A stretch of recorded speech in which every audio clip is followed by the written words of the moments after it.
بسم اللہ الرحمن الرحیم۔ السلام علیکم۔ سرپرستی قائم علیہ السلام کے چینل پر آپ کو خوش آمدید۔ عراق کے رہنے والے ایک شخص عمران بن شاہین نے ازدال دولہ دیلمی کی حکومت کے خلاف بغاوت کی۔ ازدال دولہ نے اس کو گرفتار کرنے کے لیے تعاقب شروع کیا اور پختہ ارادہ کر لیا کہ وہ ہر صورت میں اس کو گرفتار کرے گا۔ عمران نے مجبور ہو کر پوشیدہ طور پر نجف اشرف کی طرف راہ فرار اختیار کی۔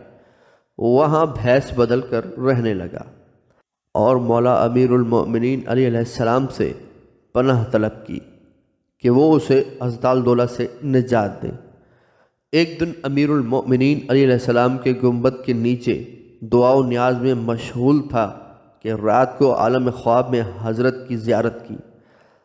حضرت علی علیہ السلام نے اسے فرمایا، اے عمران، کل فنا خسرو یہاں زیارت کے لیے آئے گا اور حرم کو اس کے لیے بند کر دیں گے اور جو بھی حرم میں ہوگا اسے باہر نکال دیں گے۔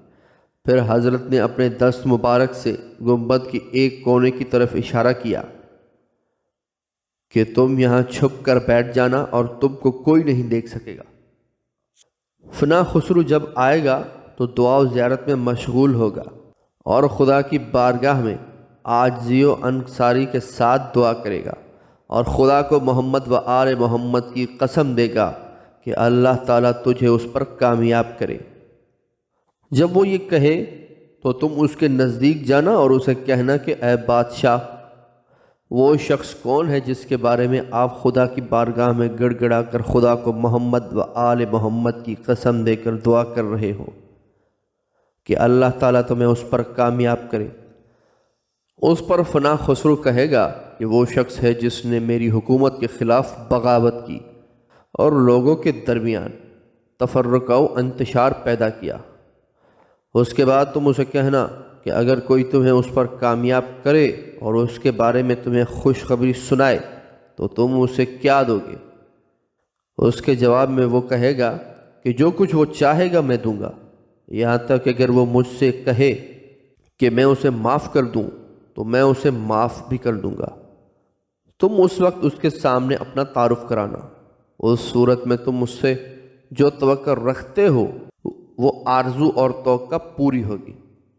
عمران کہتا ہے کہ عالم خواب میں جس طرح امیر المؤمنین علی علیہ السلام نے میری رہنمائی فرمائی تھی اسی طرح ہوا۔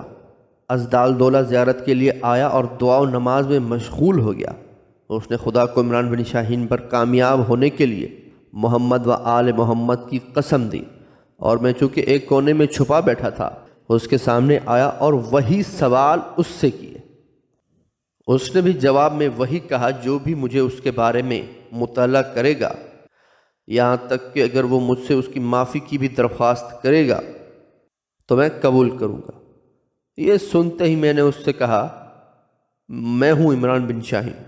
ازدال دولہ نے مجھ سے حیرت سے پوچھا، تجھے یہاں کون لایا ہے اور تجھے یہ باتیں کس نے سکھائی ہیں؟ میں نے کہا، کل عالم خواب میں مولا علی ابن ابی طالب نے میری رہنمائی فرمائی اور مجھ سے فرمایا تھا کہ کل فنا خسرو یہاں زیارت کے لیے آئے گا، اور مجھے یہ سب باتیں سمجھائیں کہ جس طرح میں نے تیری خدمت میں عرض کیا۔ ازدال دولہ نے کہا، تجھے امیر المؤمنین علی علیہ السلام کے حق کی قسم دیتا ہوں کہ امیر المؤمنین نے تجھے اس طرح کہا کہ فنا خسرو آئے گا؟ میں نے کہا، ہاں، مجھے امیر المؤمنین کے حق کی قسم کہ انہوں نے مجھ سے اسی طرح کہا تھا۔